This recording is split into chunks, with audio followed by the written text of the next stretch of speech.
우리는 계속해서 에스라, 느헤미야 말씀을 묵상하고 있습니다. 교회 안에는 초대교회 때부터 지금까지 참된 신자와 거짓된 신자가 계속 있어 왔습니다. 그리고 주님 오실 때까지 그것은 계속 진행될 것입니다. 에스라 시대에도 마찬가지죠. 오늘 이 코로나 시대를 겪고 있는 이 즈음에 어떤 이는 이 코로나를 겪으면서 참된 신자와 거짓된 신자가 누구인지 드러나고 있다고 말하기도 합니다. 외형적인 측면에서는 그럴 수가 있지요. 그러나 참된 선지자, 참된 신자와 거짓 선지자, 다시 말씀드려서 유사 그리스도인, 명목상의 그리스도인의 차이를 저는 두 가지 정도 여러분에게 말씀드리고 설교를 시작하고자 합니다. 한 가지는 바로 참된 신자와 거짓된 신자를 구별하는 가장 중요한 한 가지는 말씀에 대한 반응입니다. 참된 신자는 하나님의 말씀에 민감하고 예민하게 반응을 한다는 거지요. 바로 그 안에 성령님이 계시기 때문에 성령님의 강력한 역사로 말씀에 대해서 예민하고 민감하게 반응을 한다는 것입니다. 그러나 거짓 선지자는, 거짓 신자는 그냥 대수롭지 않게 여긴다는 것입니다. 사람의 말로 그냥 여긴다는 것입니다. 그리고 하나님의 말씀에 대한 이 민감한 반응, 예민한 반응을 보인 참된 신자는 날마다 온전한 대로 나아간다는 것입니다. 성숙함으로 나아간다는 것입니다. 다시 말씀드려서 열매 맺는 삶으로, 신앙의 성장과 장성함의 진보로 나아간다는 것입니다. 그런 자가 바로 참된 신자인 것입니다.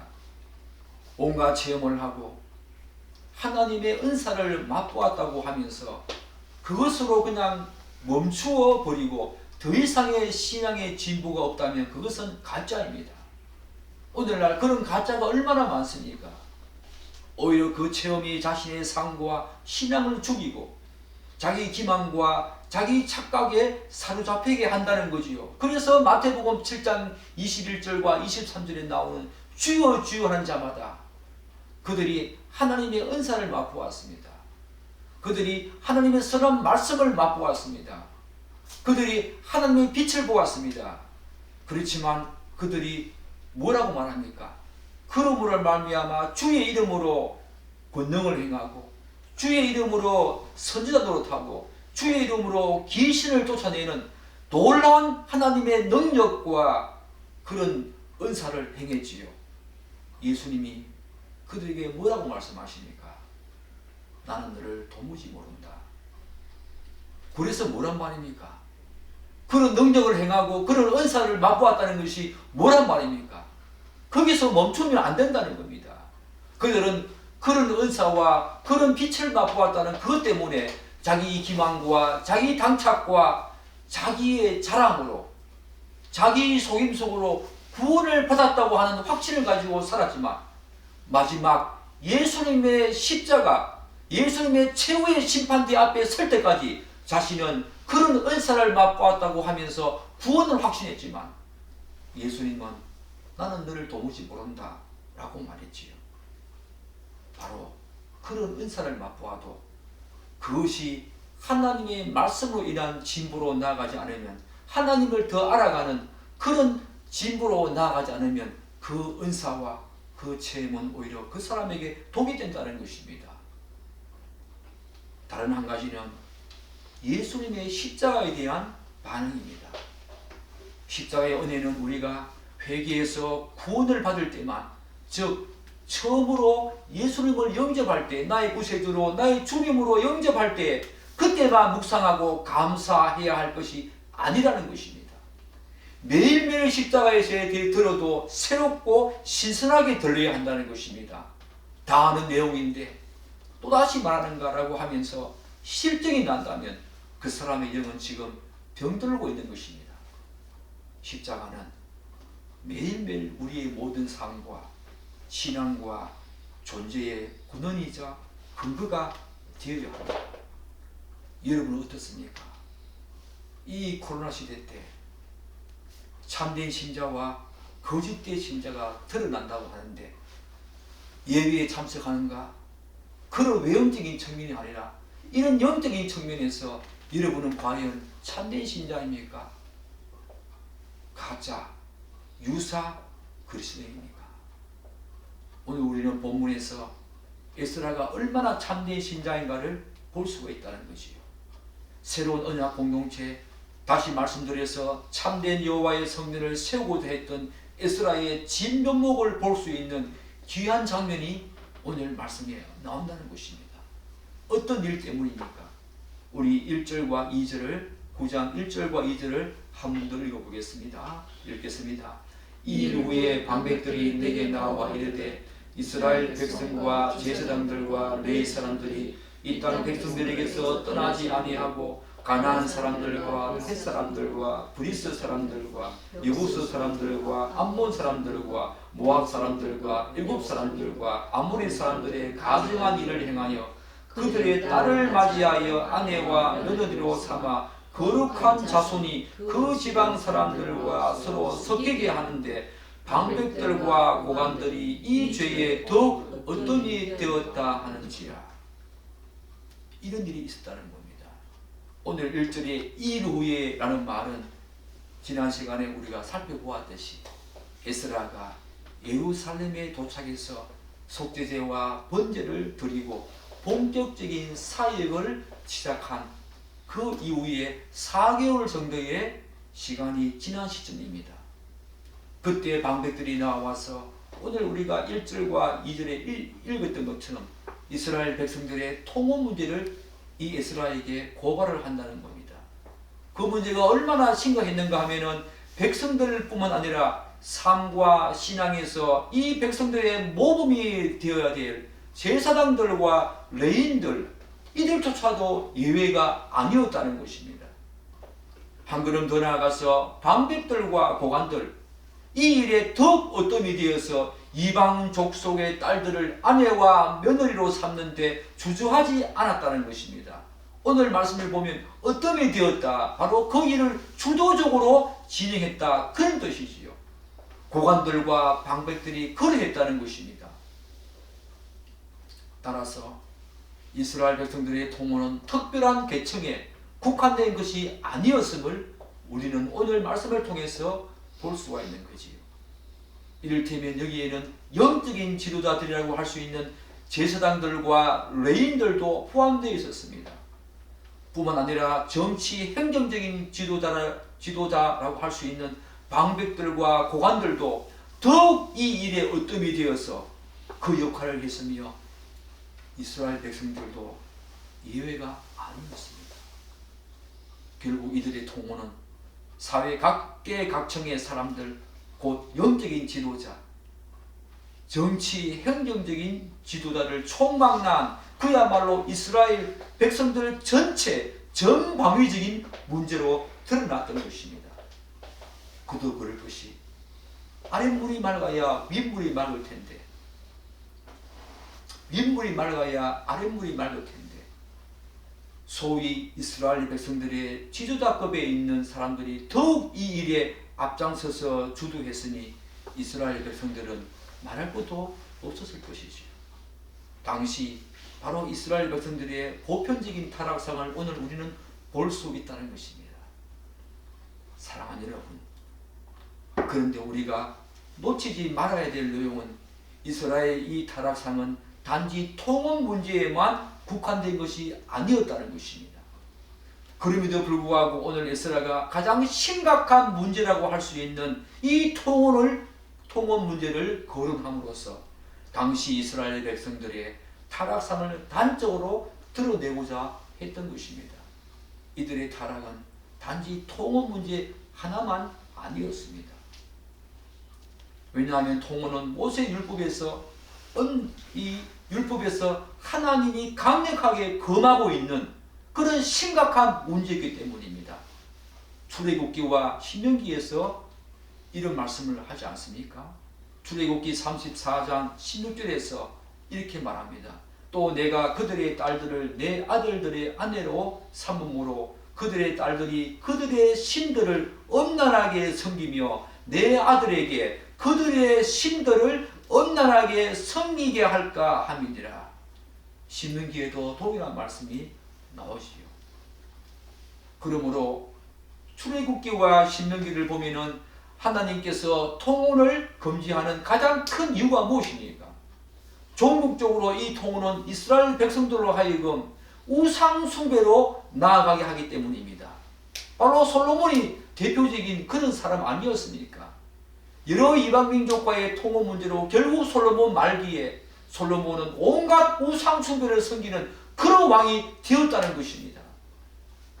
그렇다고 해서 성경이 다른 인종과 민족 간의 결혼을 절대적으로 반대하는 것은 아닙니다. 구약에서 룻을 보지 않습니까? 라합을 보지 않습니까? 그렇기 때문에 통혼 문제는 다른 민족과 다른 인종 간의 결혼을 문제 삼는 것이 아니라 바로 이 통혼은 신앙적인 맥락에서 우리가 이해해야 한다는 것입니다. 다른 민족과 다른 인종이라고 해서 다 통혼을 금지하는 것이 아니라 그들이 여호와 신앙을 견지하고 있다면 하나님은 룻처럼 라합처럼 이스라엘 자손들의 그 결혼을 허락을 했다는 것입니다. 오늘날 국제결혼도 그런 차원에서 이해할 수 있지요. 가능한 것입니다. 즉 통혼은 본문 오늘 2절에서 말하듯이 거룩한 자손이 그 지방 사람들과 섞임으로써 여호와 신앙의 순수성, 언약 백성으로서의 정체성을 상실하게 하는데 결정적인 역할을 하기 때문에 금한다는 것입니다.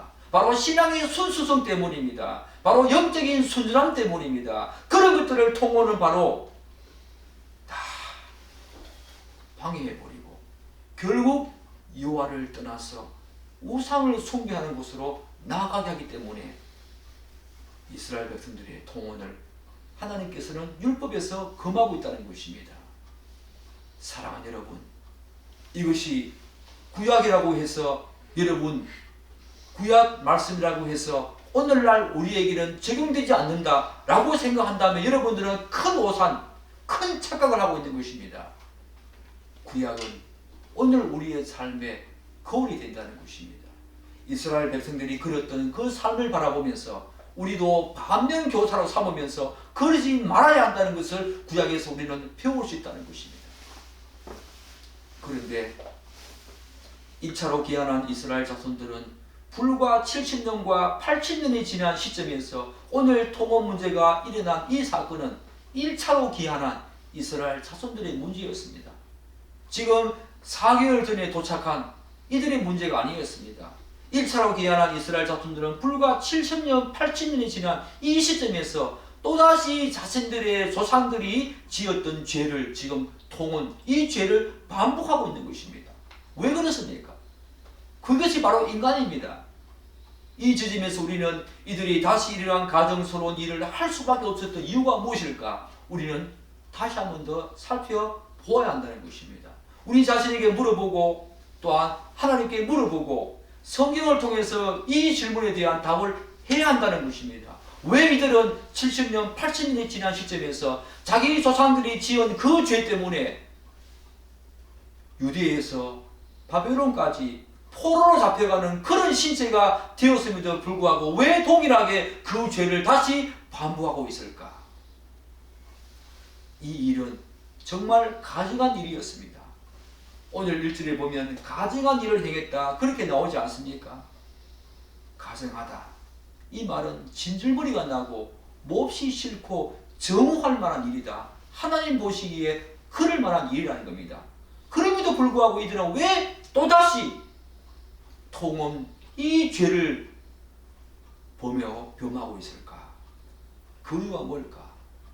저는 인간적인 차원에서 한 2가지, 영적인 차원에서 한 3가지 문제를, 3가지 여기에 대한 답변을 제 생각 나름대로 정리해 봅니다.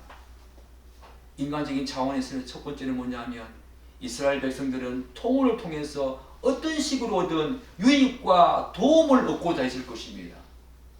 무엇보다도 이스라엘 백성들의 입장에서는 통혼이 자신들에게 위협이 될 수 있는 적대 세력들과 원만한 관계를 유지하는 데 큰 도움이 되었을 것입니다. 뿐만 아니라 통혼은 포로에서 귀환한 이들이 다시 자리를 잡고 정착하는 데 필요한 경제적인 지원과 도움을 이방 족속로부터 받을 수 있다는 점에서 매력적인 기회가 될 수 있었을 것입니다. 이런 차원에서 그들에게 뭔가 유익이 되어지고 도움이 되기 때문에 이들은 또다시 통혼을 하고 있는 것입니다. 인간적인 차원에서 말입니다. 인간적인 차원 두 번째는 통혼은 이방 나라 여인들의 인간적인 매력들, 곧 육체적인 미모나 향락적인 모습이나 자체 등에 대한 이스라엘 백성들의 탐욕으로 말미암아 통혼을 하고 있다는 것입니다. 왜 그렇습니까? 이방인들은 우상을 섬기면서 많은 치장을 했습니다. 예쁘게 꾸몄습니다. 이스라엘 자손들이 그것에 넘어간 것이요. 인간적인 어떤 매력들, 그들에게 육체적인 미모나 자태나 향락적인 모습에 그들이 넘어간 거지요. 유혹에 넘어간 것입니다. 그런 탐침을 그들이 갖고 있었던 것입니다. 이런 것 때문에 그들은 또다시 통혼, 이 죄를 범하고 있다는 것입니다. 창세기 6장 2절에서 똑같은 말을 하고 있지 않습니까? 하나님의 아들들이 사람의 딸들의 아름다움을 보고 자기들이 좋아하는 모든 여자를 아내로 삼는지라. 노아가 이런 모습을 보았던 것입니다. 바로 육신의 정욕 때문에, 안목의 정욕 때문에 바로 통혼을 했던 것입니다. 인간적인 차원에서. 영적인 차원은 어떻습니까? 영적인 차원 첫 번째는 왜 이들이 통혼했는가? 이스라엘 백성들의 정체성이 상실되었습니다. 하나님이 원하시는 새로운 언약 공동체와 관련한 모든 목적의식이 결례에서 비롯되었다는 것입니다. 예컨대 여호와 신앙의 순수성, 영적인 순전함, 거룩하고 구별된 선민으로서의 정체성의 상실은 이들로 하여금 통혼에 대한 하나님의 계명을 무시하는데 큰 역할을 했다는 것입니다. 시간이 지남에 따라 아마 스룹바벨과 함께 1차 기간했던 그 시점에서는 이런 생각을 하지 못했을 것입니다. 그러나 시간이 지나면 지날수록 이들은 자신이 누구인지, 자신이 정체성을 상실해버렸습니다. 영적인 순전함과 신앙의 순수성을 잃어버렸습니다. 자신이 얼마나 거룩한 서민인지 잃어버렸다는 것입니다. 우리는 지난 시간에 에스라가 제사장들과 레인들에게 거룩하게 구별된 자임을 각인시키는 장면을 보았습니다. 그들에게 여호와의 예물을 맡기면서 그들이 얼마나 거룩한 자인지 각인시키는 장면을 보았지 않았습니까? 그 사실이 얼마나 중요한지 오늘 우리는 이 본문에서 확인할 수가 있다는 것입니다. 에스라가 왜 그들에게 그들의 거룩한 구별된 자임을 각인시켰을까? 바로 이러한 모습 때문입니다. 정체성 결렬로 인한 이 결과가 이렇게 엄청난 정오할 만한 그런 죄를 범하게 하는 심각한 결과로 이어지기 때문이지요. 또한 이들은 자신들이 새로운 하나님의 언약 공동체를 세우기 위해서 바벨론에서 귀환한 그런 자임을 망각했다는 것입니다. 아마 처음에는 그렇지 않았을 것입니다. 그러나 자신들과 함께 귀환했던 스룹바벨이 바벨론으로 돌아가고 자기 아버지 세대가 다 세상을 떠나자 이들은 자신의 아버지 그 세대가 왜 유다로부터 귀환했는지 그 목적의식이 점차적으로 시간이 가면 갈수록 길어지었던 것입니다. 이런 이유 때문에, 이런 영적인 이유 때문에 바로 이들은 다시 통혼을 하면서 죄를 범했던 것입니다. 영적인 차원 두 번째는 무엇일까요? 하나님의 말씀 곧 여호와의 율법을 제대로 가르치고 일깨워주는 지도자가 없었기 때문입니다. 오늘 본문을 보면은 영적인 지도자였던 제사장들과 레인들도 통혼을 끊임없이 했다는 그런 것에서 우리가 잘 알 수 있지요. 하나님의 은혜의 수단과 통로로 주신 여호와의 말씀, 여호와의 계명을 듣고 배울 수 있는 기회의 상실은 이들의 신앙과 삶을 심각한 타락으로 치닫게 하는 그런 중요한 원인이 되었다는 것입니다. 여러분, 이런 측면에서 말씀을 들으십시오. 말씀을 읽으십시오. 우리에게 은혜의 수단으로 주신 말씀과 기도가 무력화되어지면 우리는 언제든지 죄 가운데 빠질 수밖에 없는 죄성을 가진, 어머니 모태에서부터 죄성을 가진 죄인이라는 것입니다. 그래서 하나님께서는 은혜의 수단으로 말씀을 주신 것입니다. 기도를 우리에게 하도록 하신 것입니다. 여러분 삶 속에 말씀이 있습니까? 기도가 있습니까? 은혜의 수단으로 주신 말씀과 기도가 여러분들에게 길러지었다면 여러분들은 심각하게 병들어가는 것입니다. 그런 이유 때문에 이들은 말씀과 하나님의 말씀을 들을 수 있는 기회의 상실, 제사장조차 레인조차 다 타락해보는 이 상황 속에서 이들은 제대로 된 하나님의 말씀을 들을 수가 없었습니다. 이들에게 말씀을 깨우쳐 줄 수 있는 그런 지도자가 없었다는 것입니다. 그렇기 때문에 또다시 이런 통합 문제를 통하여서 하나님께 죄를 범하고 있는 것이요. 영적인 타락 세 번째는 뭐가 되겠습니까? 바로 가장 중요한 것이요. 하나님의 위대한 구원, 다시 말씀드려서 출애굽을 통한 또한 바벨론에서의 어떤 구원, 하나님의 위대한 구원에 대한 그 은혜, 그 감격과 기쁨을 이들은 다 상실해 버렸습니다. 이들의 조상들은 어떤 사람이었습니까?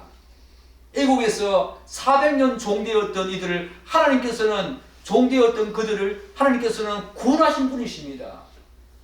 이들의 아버지 세대를 7, 80년 전에 어떻게 바벨론에서 구원한 분이십니다.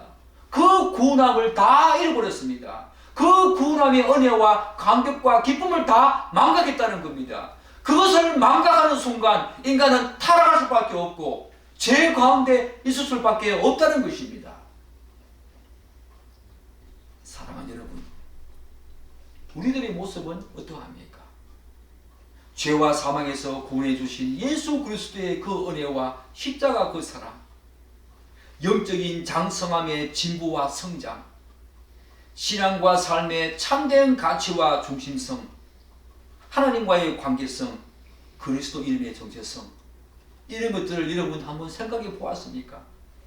예수를 믿어도 자신에게 별 도움과 유익이 안 된다고 생각하면서 어느 순간부터 세상을 기웃거리고 세상적인 방식과 가치관으로 세상을 살아가는 사람들이 얼마나 많습니까? 이 교회 안에 이런 사람들은 기독교를 자신의 유익 차원에서 접근해서 생각하는 사람들이지요. 전형적인 기복신앙에 젖어있는 사람입니다. 실용주의에 젖어있는 사람들이지요. 또한 복음과 진리가 주는 참된 평안과 안식, 자유함보다는 세상이 주는 쾌락과 즐거움, 다시 말씀드려서 육신의 정욕과 안목의 정욕에 빠져서 그것에 더 만족하면서 마음이 설리고 좋아하는 경향이 여러분에게 있지 않습니까?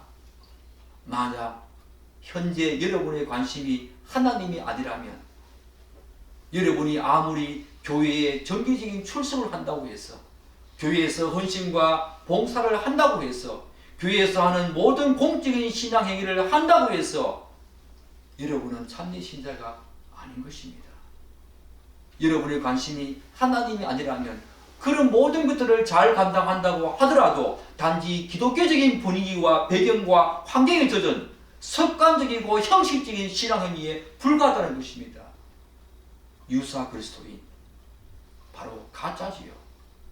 바로 마태복음 13장에 나오는 씨 뿌린 자에서 길가에 돌밭에 가시덤불에 뿌려진 자입니다. 교회 안에는 길가에 돌밭에 가시덤불에 하나님의 귀한 말씀, 복음이 떨어진 사람들이 많이 있다는 것입니다.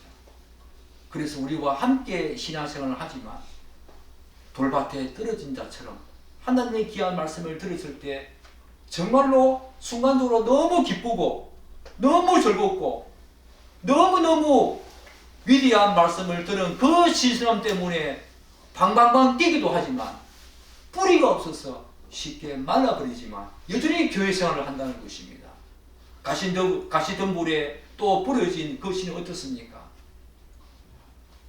뿌리는 내렸지만 온갖 세상의 근심 때문에 더 이상 자라지 못한다는 것입니다. 결국 참된 신자와 거짓된 신자의 가장 중요한 구분은 자람이 없다는 것입니다.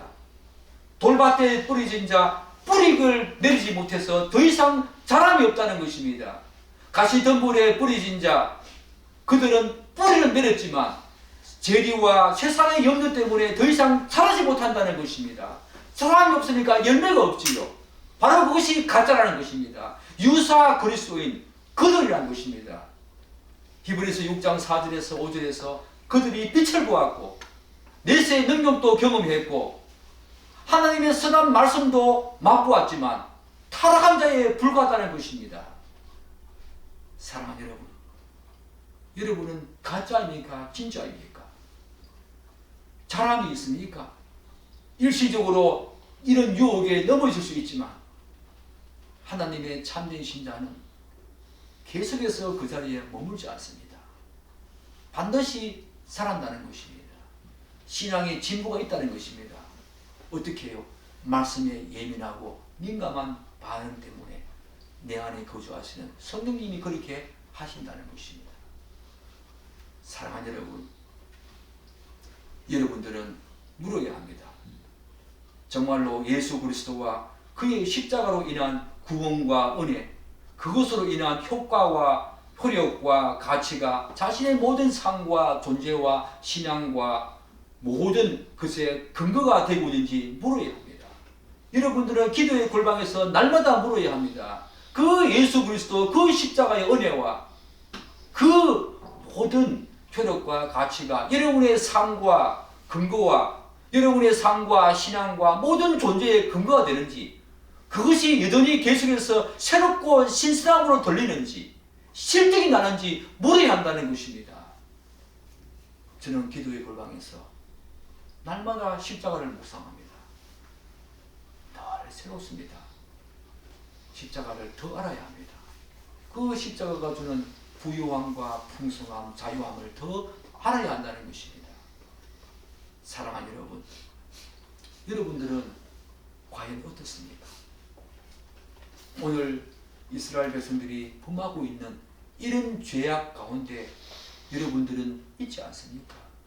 이런 인간적인 차원, 영적인 차원, 이런 문제로 말미암아 여러분들은 과연 제대로 된 신앙생활, 진보가 있는, 성장이 있는, 장성하는 진보와 믿음의 성장이 있는, 그래서 열매 맺는 삶을 살고 있습니까? 아니면 거기에 멈추고 있습니까? 아무리 은사를 맛보고 체험을 했다 하더라도 거기에 멈춘 신앙은 가짜라는 것입니다. 그것이 발판이 되어서 하나님을 더 알아가는 하나의 촉발이 되어야만 그것이 진짜지요.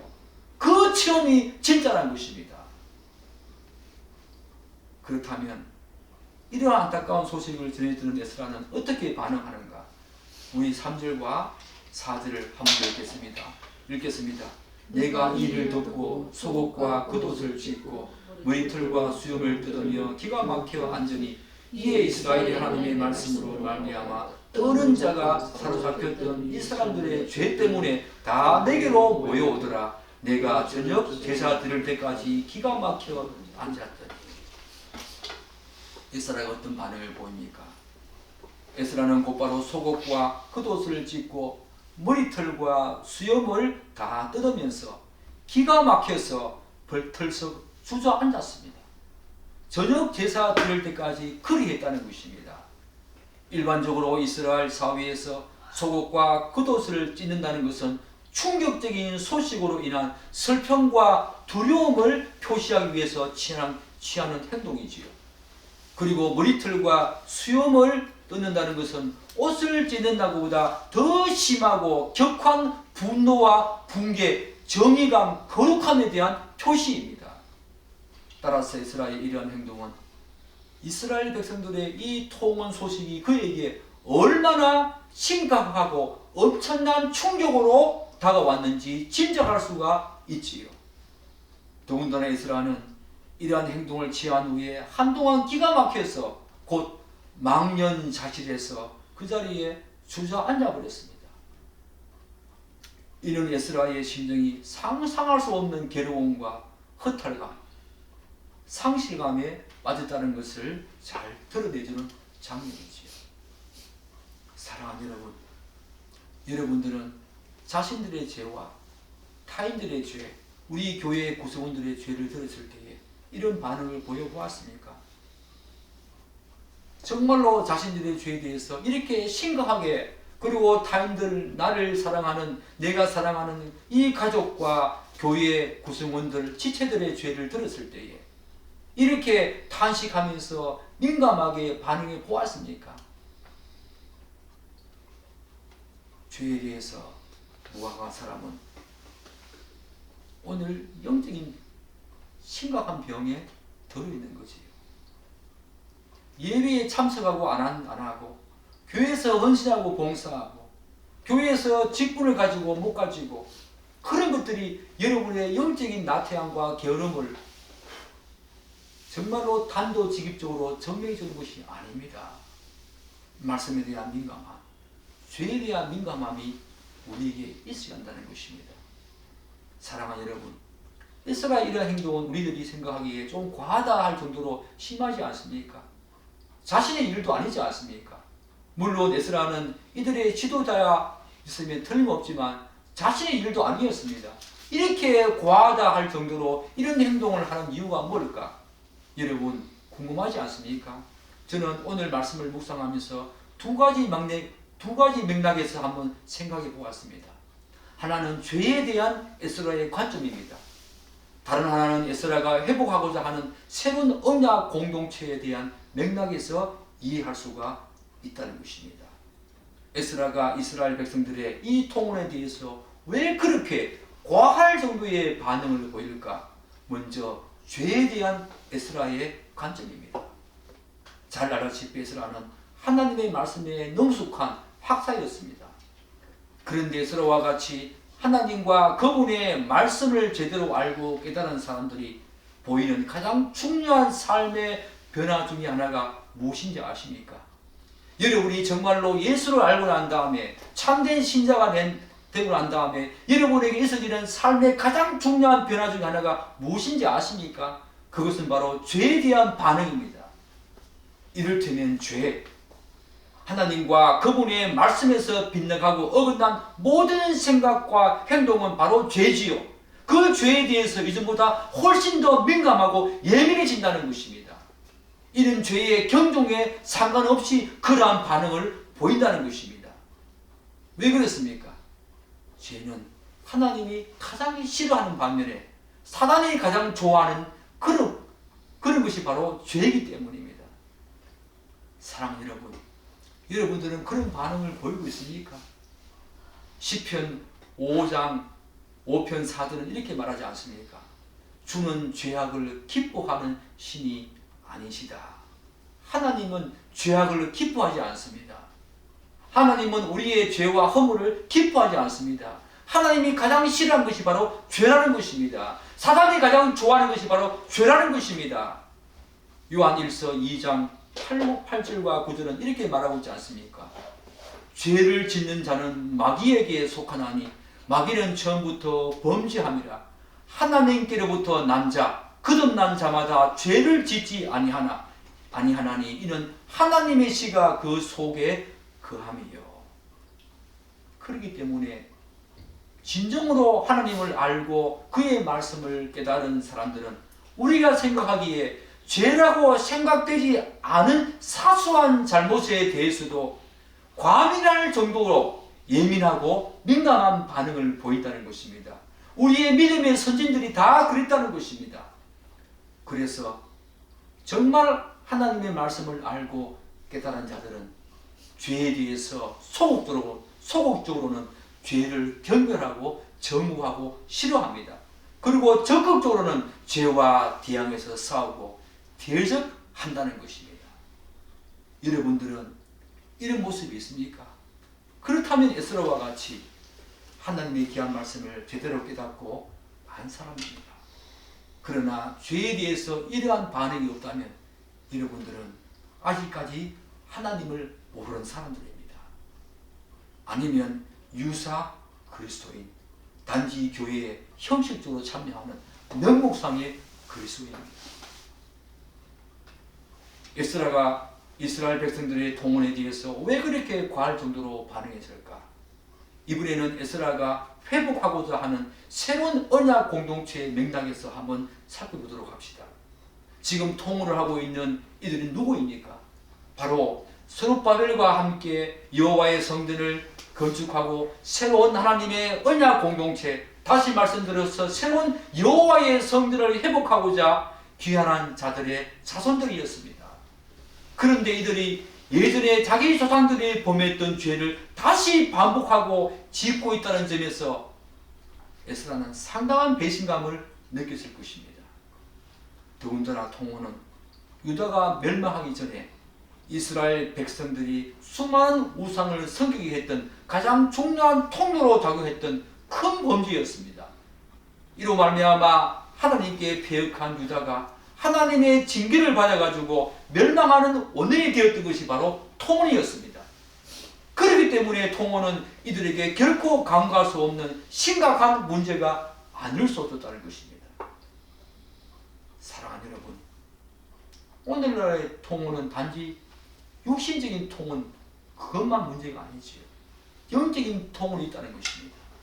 여러분들이 하나님이 아니라 다른 우상을 섬긴다거나 하나님이 아닌 다른 것들이 여러분의 마음속에 들어와 있다면 여러분들은 그것과 이미 통혼한 것이나 다름없다는 것입니다. 구약 성경은 하나님과 우리와의 관계를 부부 관계로 그렇게 묘사하고 있지 않습니까? 호세아에서 여러분의 영적인 통혼은 없습니까? 믿지 않는 사람들과 결혼하지 않는 것, 그것을 넘어서서 여러분들이 하나님이 아닌 다른 것들에 관심이 가 있고 다른 것에 여러분의 마음이 온통 빼앗겨 있다면 여러분들은 이미 영적으로 통한한 것이나 다름없다는 것입니다. 여러분의 마음에 그런 것들이 와 있다면 여러분들은 이미 영적인 통원에 빠져 있다는 것과 다름이 없다는 것입니다. 사랑하는 여러분, 그런 측면에서 이 에스라의 이런 과할 정도의 행동들은 우리가 충분히 이해할 수가 있지요. 새로운 언약 공동체를 세우기 위해서 이들이 지금 귀환했지 않습니까?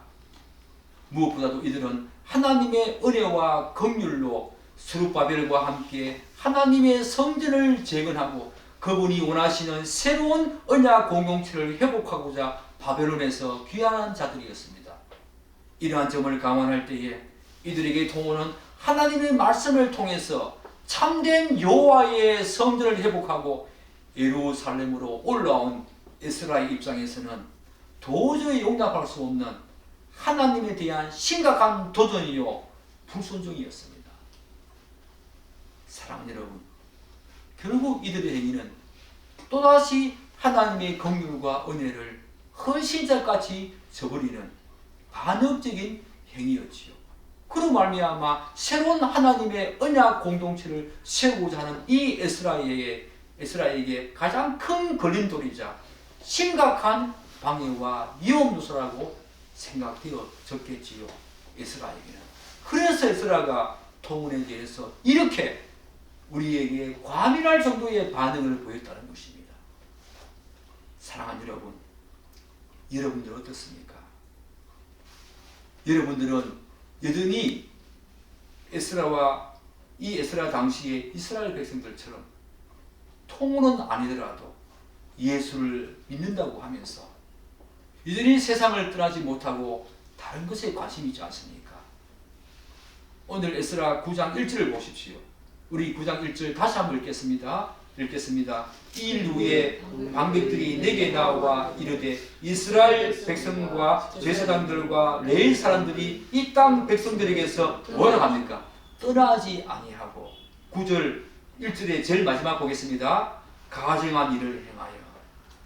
사랑하는 여러분, 성경은 항상 두 가지로 말합니다. 소극적인 측면에서 이들은 떠나지 아니했습니다. 적극적인 측면에서 떠나지 아니하니까 가정한 일을 한다는 것입니다. 여러분들이 왜 죄를 짓습니까? 먼저 죄를 짓는 것이 아닙니다. 떠나지 아니하는 상태가 있다는 겁니다. 그 다음에 가정한 일을 한다는 것입니다. 사랑하는 여러분, 죄에 민감하십시오. 여호와의 신앙, 순전함을 유지하십시오. 하나님의 말씀을 묵상하십시오.